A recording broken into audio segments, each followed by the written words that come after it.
यवतमाळमध्ये 2 गटात राडा झालेला आणि परिस्थिती नियंत्रणात आणण्यासाठी मोठ्या संख्येने पोलीस कर्मचारी रस्त्यावर उतरलेले आहेत। ही दृश्य आपण बघतोय यवतमाळमधली।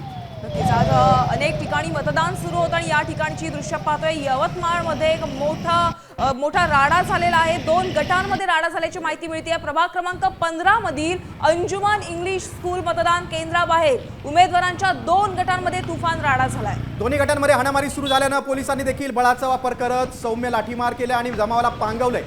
काँग्रेस आणि अपक्ष उमेदवारांमध्ये हा सगळा वाद झाला होता।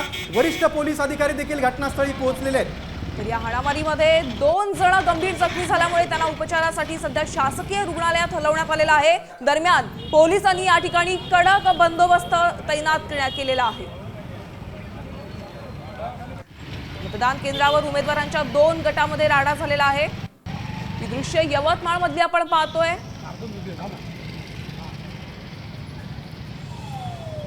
आपण अधिक माहिती घेऊया। आमचे प्रतिनिधी संजय राठोड आपल्या सोबत आहेत। संजय, काँग्रेस आणि अपक्ष उमेदवारांमध्ये हा सगळा वाद झालाय, आता परिस्थिती कशी आहे?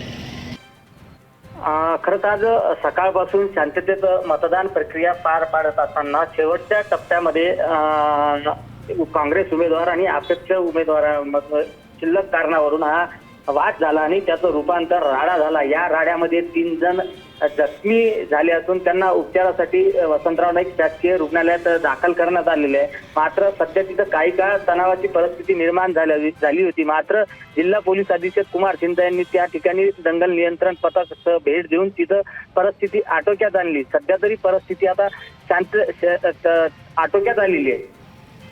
संजय, तुम्ही सविस्तर माहिती दिली त्याबद्दल धन्यवाद। आपण बघतो यवतमाळमध्ये उमेदवारांच्या 2 गटात मोठा राडा झालेला आहे। काँग्रेस आणि अपक्ष उमेदवारांचे सगळे कार्यकर्ते होते, ज्यामध्ये 2 जण गंभीर जखमी झाल्याची माहिती मिळते आणि या ठिकाणी आता पोलिसांचा मोठा फौजफाटा असल्याचं देखील पाहायला मिळतं।